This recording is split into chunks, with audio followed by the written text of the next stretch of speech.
Hello and welcome to English for You. I'm Seb. I'm Mike.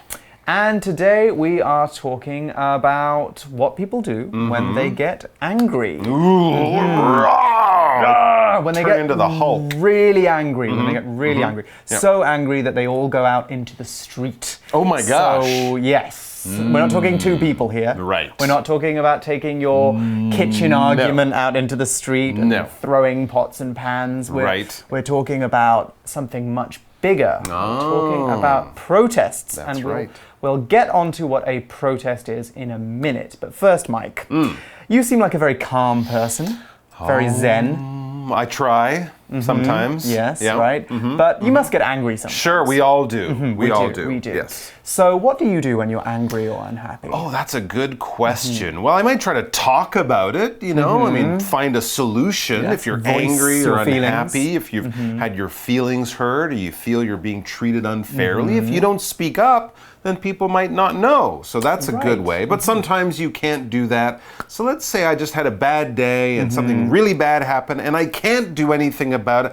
I find listening to music can really, really help. You can listen to something fast and aggressive or something calming and relaxing or just like a happy song like that Pharrell Williams happy song that makes me so happy.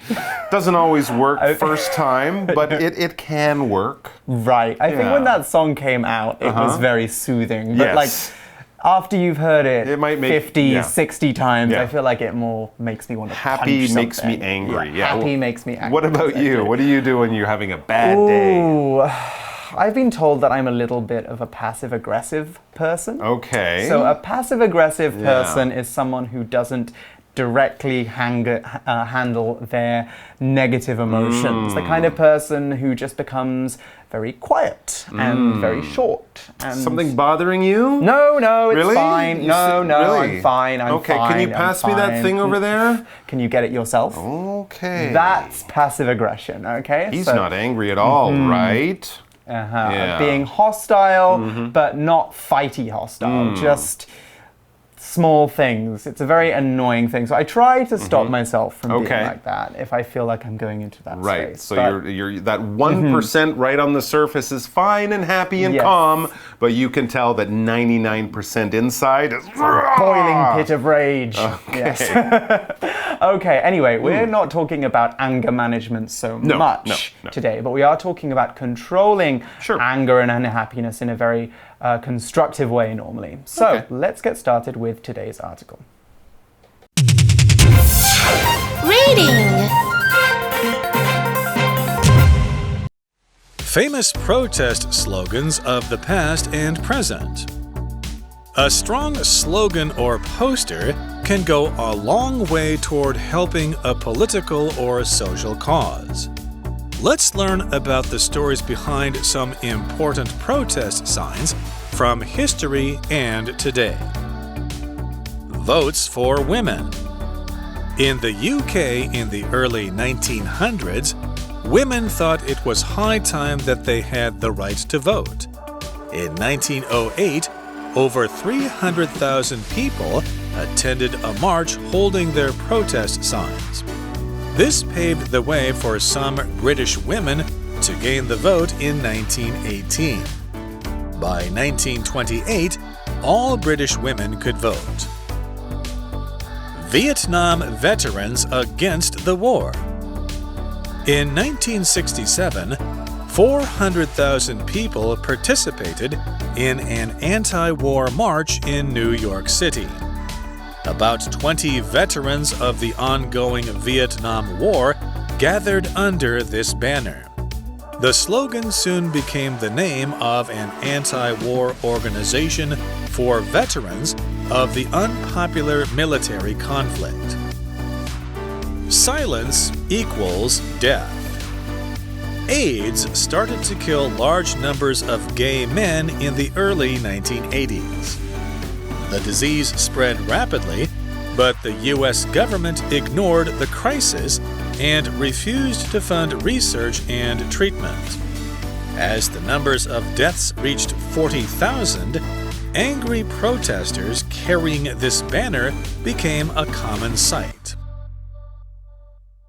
Okay, so our article today is all about protests. Okay. Let's look at how the article begins first.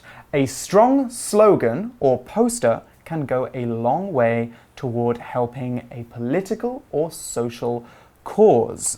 Okay, so that is another important word that we need to know before we go any further, the word slogan. Now, slogan is a noun, and a slogan is a saying or a phrase that is used to help identify a person, group, or movement.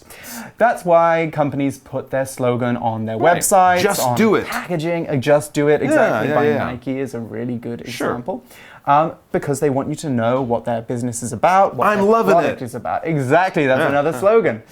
So, for similar reasons, big groups of people use slogans at times when they are unhappy and want something big to change, like a law or a government. That's why, that's because making big changes requires a lot of help. Right. And you need to get lots of people to understand what it is you want, what you're talking about, and maybe encourage some more people to join your effort.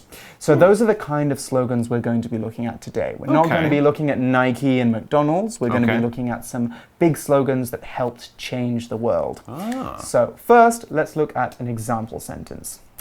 One of the most famous slogans from the American War of Independence is, "Give me liberty or give me death." Okay, because it was a complicated political battle that was going on, but they wanted to sort of break it down, boil it down to one little thing that everyone could listen to, say, and it gets the idea here. We want liberty or freedom, or we'd rather die if we don't get it. Or we'll throw your tea into the sea. Or we'll throw your tea. Now, some people might not have been ready to die, but it was just kind of showing how serious they were. It wasn't like, hey, can we have some freedom, please? Just a little, no, okay, sorry. No, they really wanted to show how powerful and how united they were, and slogans are great for that. And often with slogans, when we get angry about something that's not in our personal life, but a political problem, we'll put those slogans on a poster as a noun, and a poster is a large picture usually made on, kind of cheap paper. It's not art often, although they can be, but most posters are used for advertising.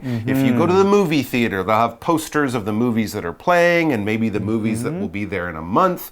If you go to supermarkets, they'll have posters that show what's on sale that week and prices of things. And of course, billboards. On billboards, on sides of buses, in the subway station, places like that, often with advertising. Just letting you know about some new thing that you might want to get, buy, or spend your money on. Doesn't it look good? Here's an example. Have you seen the poster for the new Batman movie? Right, no. Is there a new Batman Robert movie? Pattinson, I believe. Really? Mr. Twilight. It's an interesting choice for It is Batman. an interesting choice. It's a bit emotive, a bit emotional. He'll probably and slim. get all his big muscles going. I don't know. CGI. Yeah. Just buff him up. Better than Ben Affleck. I don't think people liked him. Yes. Sorry, Ben. Anyways, let's go on. The CGI would probably go a long way toward would. helping him look more muscular. Very Now, true. When something goes a long way towards something, it helps achieve that thing in a big way. So, for example, studying properly for your exams will go a long way toward helping you get good grades. That's because if you don't study properly, it will be hard for you to do well. It would be a very wise thing to do. It would. And here we have this word political. Yeah, here we're talking about people that are angry not because of a problem in their life, but because of a political problem that they see and they want to fix in their country. So if we're talking about something political, which is an adjective, we're talking about politics. That's right. Power, laws, leaders, governments, presidents, mayors, things like that.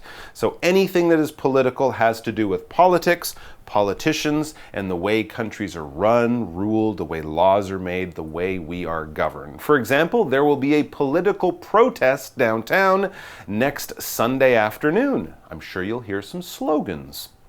Okay, so we've had a lot of vocab there, a lot of phrases, a lot of explaining. So let's quickly recap. Okay. A strong slogan or a poster can really help social or political causes. Right.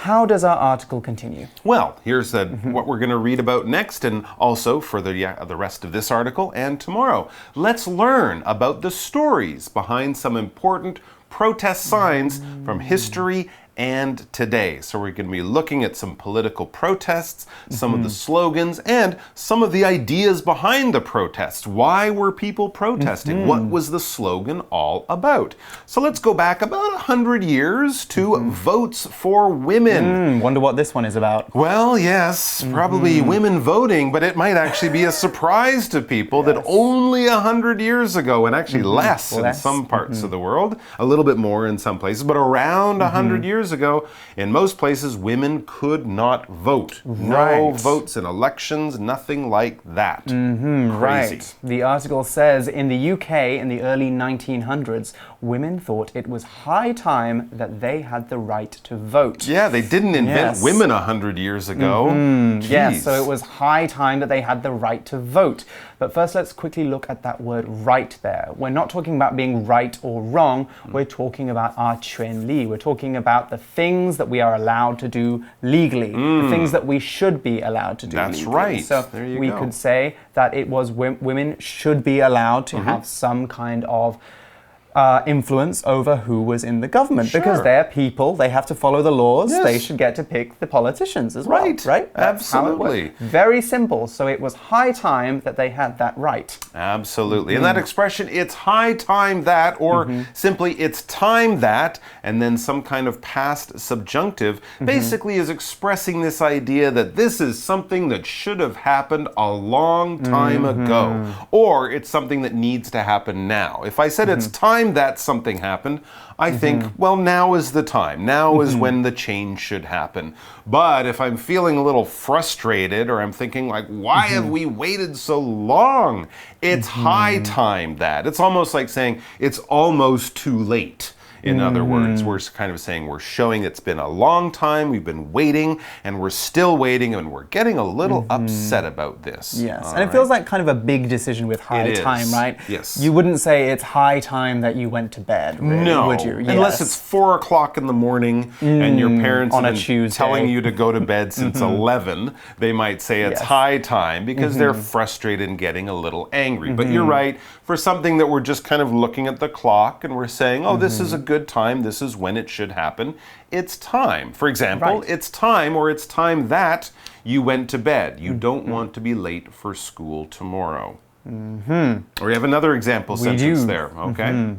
It's time that Jerry got a job. He has been unemployed for several months now. Now, if I change that to years, I might say it's high time that Jerry got a job. It's been 14 years now. Right. I don't know how Jerry has been supporting himself. He's been sleeping on my sofa for 14 years, eating my potato chips. Oh dear, it's high time he got a job. All right, so let's find out about women's votes, women's rights.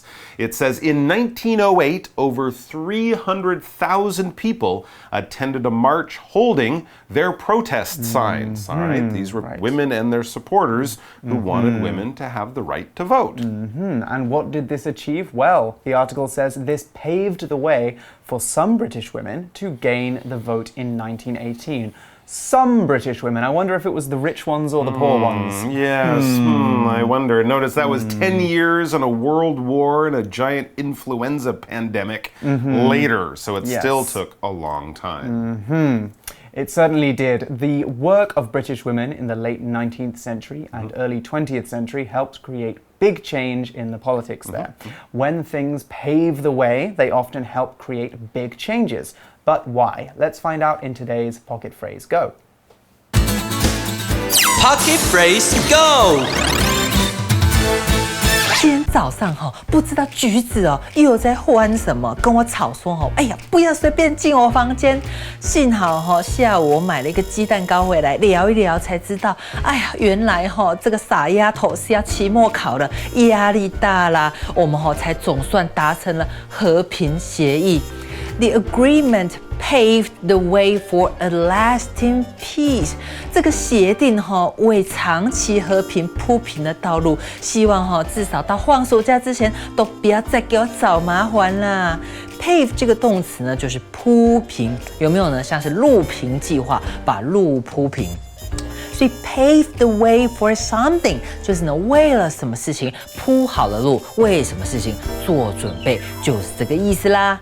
Okay, so only 10 years after that, by 2028, by 1928, Yes. all British women could vote. Yay, okay, hooray, finally. democracy. And everybody was happy forever and ever after that, and there were no problems ever again.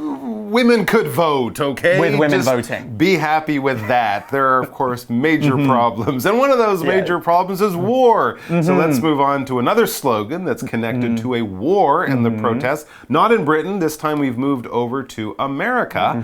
The subject we're looking at, the protest we're looking at here, is Vietnam veterans against the war. There was a big war in Vietnam. A lot of Americans in the 1960s didn't like the idea. So now we read in 1967, 400,000 people participated in an anti-war march in New York City. So 400,000 people Very out big there, protest. out on the road, out in the street saying, we don't want the war, bring the boys back home, end the war in Vietnam. Many people participated in this protest. To participate, this verb basically means to join in, to take part in something. Something's going on, other people are involved, other people are doing it, and you're like, we join. me too, I want to join. It could be something small. I'm going to participate in my friend's birthday party or their wedding. Or it could be something big like a protest with thousands of people. For example, for the word participate, the boss is sick at home, so he won't participate in this morning's meeting. 10 other coworkers will be there, but the boss won't be there. He won't participate. He doesn't want to get everybody sick. That could be true. Anyway, among these 400,000 people who were in this march, there were 20 very, very important people. About 20 veterans of the ongoing Vietnam War gathered under this banner. Okay, so this is very important that these are veterans, right? That's right. There's only 20 of them, but they're veterans. Now, why is it important? Well, because veterans are old soldiers. These are guys who actually were in Vietnam, young men still, probably. They went there the year before, or they just came home, and they also were like, no, we just went there. It's a bad war. We don't think we should be doing this. We want to bring our friends, the other soldiers, all the other boys back home. So a veteran is someone who's been in the army or experienced a war and now they're sort of retired. So you could be a veteran at a young age or at an old age, but as long as you were in the army and have left, you are a veteran. A veteran, yes. Yeah. And I'm guessing these were quite young veterans because they were veterans of an ongoing war. Now, ongoing is an adjective, and when something is ongoing, it is still happening. See, it is ongoing, still going. You've got an ing there. Or it was still happening at the time we are talking about. So, for example, you'll often hear people in the news talk about the ongoing fight to stop climate change. That's because the fight to stop climate change hasn't been won yet. We haven't found a solution yet. So it's an ongoing fight. We are still polluting and messing up the planet. Therefore, we have an ongoing fight with climate change. Now, there are lots of ways of describing things that aren't happening anymore, but one we can use to describe them is the word abandoned. When we abandon something, we stop doing it suddenly or we give up on it suddenly and just leave it where it is. So an abandoned project, for example, is a project that no one is doing anymore, even though they plan to, I don't know, build a church. They put up a few poles, they started laying some bricks, and then they thought, I want to watch TV. Yeah. And they wandered off and they abandoned the project. So that church never got finished. Anyway, let's look at an example sentence now. Due to the bad weather, there are ongoing delays at the airport. We also saw the word banner, and if you saw pictures of the Hong Kong protests last year, you'll know what this is. A banner is a big sign or a long strip of cloth that people hold up when they are protesting or walking in a march. Banners normally have slogans on them that show that people are angry about it. So what people are angry about, sorry. So when the veterans were gathering under the banner, they were showing that they were angry about the war. Okay, so that slogan, it says the slogan soon became the name of an anti-war organization for veterans of the unpopular military conflict. These guys who went to New York for the protest, 20 of them, Vietnam veterans against the war. I guess they might have gotten their picture in a newspaper, been on TV news, and suddenly many other soldiers came out, many other veterans came out and said, we agree. And it became a really big part of the anti-Vietnam War protests. In fact, I think think it was the first big American movement against a war that the US was in. Certainly, so a big with change. So many veterans involved. Yeah, definitely. Yeah. Now we've got another very serious slogan for you. Silence equals death. Now, this one happened a little bit later, I think about 12 years or so after the Vietnam War protest. So the article says, AIDS started to kill large numbers of gay men in the early 1980s. Right, first we have that word gay, which is an adjective. And when someone is gay, they like or they are attracted to people of the same sex or gender as themselves. So, for example, we could say that a man who is gay is attracted to other men, or a woman who is gay is attracted to other women. We could also call a gay woman a lesbian. So this disease was affecting mostly gay men. At first, the highest, I think, death rate was among gay people. So why was everybody so angry at the government about this? Well, this was in the early to mid 1980s when Ronald Reagan was the president of America and the disease was spreading rapidly, the article tells us, but the US government ignored the crisis and refused to fund research and treatment. Yeah, we've had some recent examples of governments ignoring health crises with the coronavirus. It can be an incredibly dangerous thing for them to do. There's many reasons why they did it. I don't know exactly about in the 1980s. It was gay men in San Francisco at first and other places like that. And people in Washington just didn't want to pay attention, or they didn't know how to pay attention, but basically they didn't do much. And this crisis just got worse and worse and worse. It did. It got very, very bad. I think really it was all down to the fact that people didn't like gay people. It was a thing back then people didn't talk about. Yeah, that was a big part of it too. So they created this slogan, silence equals death, to deal with the crisis. Now, a crisis, that's a noun, is a period of time when things are very unstable or uncertain, or when things are very dangerous. Now, when some countries are in a crisis, they may even declare a state of emergency. So the state there, it means condition, not state like a country. A state of emergency is when everything's are so bad that they have to, change the laws a bit, kind of take away some freedoms and kind of make everybody stay inside maybe. That's to right. Get things under control. Like get the army to do the job of the police even. Exactly, exactly. So here's an example sentence using crisis, but we could also use it with state of emergency, I think. Sure. Hopefully, the coronavirus will be the biggest crisis we face in 2020. Yes. I certainly hope so, because it has caused a state of emergency in several countries. Right. Yeah, we have a toilet paper crisis too, which is crazy. We should also point out that crisis is the singular if you have more than one, and we hope you don't. But if you do have more than one, it would be a crises. Not crises. Not crises, no. Crises, C-R-I-S-E-S. That's the plural form.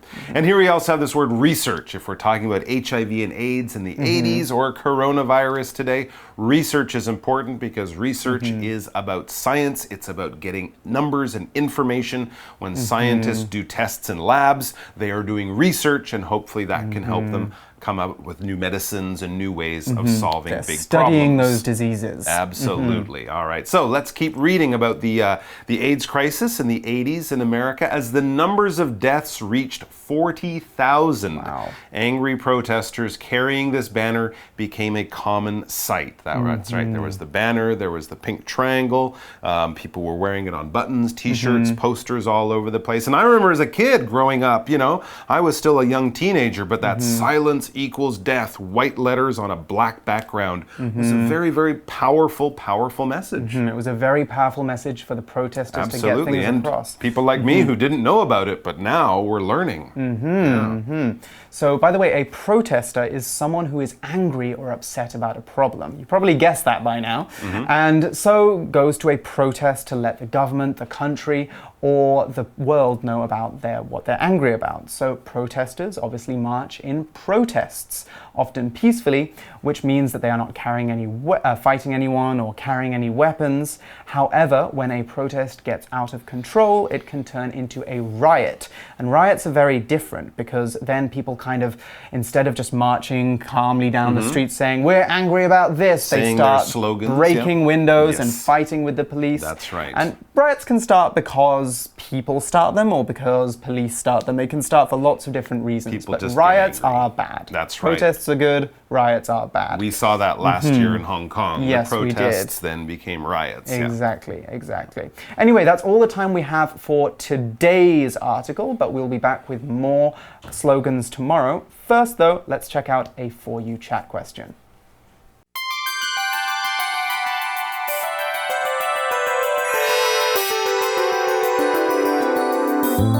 For You chat. Okay, so our For You chat question for today is, have you ever gone to a protest? And what was it about? Interesting. That's a good one. Well, in Canada, when I was younger, in the early 90s, there was a war in the Middle East, the first Gulf War, and people protested that because they felt that going to war over, what they felt was oil, they thought the world was going to be fighting just over oil to make the oil companies continue to be rich was wrong. So people protested that. And then, of course, a few years later, Canada was going through problems when parts of Canada wanted to separate. Some people were for it, some people were against it, and there were protests on either side. And I'm happy to say all of the protests that I've ever been to have been peaceful, and that's the way it should be. Okay. How about you? Excellent. I've not been to any actual protests. I've marched in marches, things like Women's Day and LGBT Pride, things like that, where they're raising awareness about a specific issue. But luckily, I've not been in any situations as an adult, anyway, where a big protest has been going on where I am. Hopefully that is not going to change anytime soon because normally when there's no protests, there's no problems. If you're in a nice, fair country like Taiwan. That's a good point. If there are protests, it means one side is not really listening to the other side well enough. Exactly. True. Anyway, we'll be back tomorrow with more slogans, so we'll see you then. For English For You, I'm Seb. I'm Mike. And we'll see you again soon. Bye-bye. Care. Famous protest slogans of the past and present. A strong slogan or poster can go a long way toward helping a political or social cause. Let's learn about the stories behind some important protest signs from history and today. Votes for women. In the UK in the early 1900s, women thought it was high time that they had the right to vote. In 1908, over 300,000 people attended a march holding their protest signs. This paved the way for some British women to gain the vote in 1918. By 1928, all British women could vote. Vietnam veterans against the war. In 1967, 400,000 people participated in an anti-war march in New York City. About 20 veterans of the ongoing Vietnam War gathered under this banner. The slogan soon became the name of an anti-war organization for veterans of the unpopular military conflict. Silence equals death. AIDS started to kill large numbers of gay men in the early 1980s. The disease spread rapidly, but the U.S. government ignored the crisis and refused to fund research and treatment. As the numbers of deaths reached 40,000, angry protesters carrying this banner became a common sight. Vocabulary Review. Slogan. The students gathered in a park holding signs with slogans that expressed their anger toward the government. Poster. The rock band put up posters on the walls around the college to announce their concert on Saturday. Political. Terrence has started to pay more attention to political news because he'll be able to vote next year.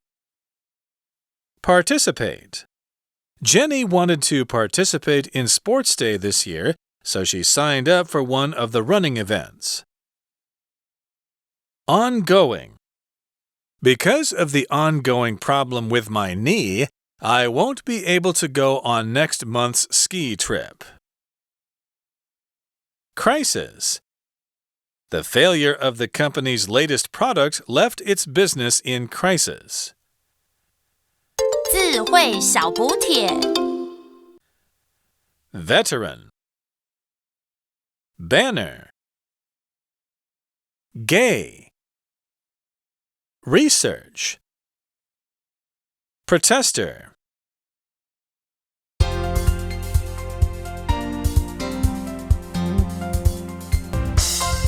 以上节目是由活用空中美语制作。活用空中美语杂志，请洽询全国各大书店。如欲索取试听教材，请来电02-2364-4000 02-2364-4000，或上网查询，网址是 www.english4u.net www.english4u.net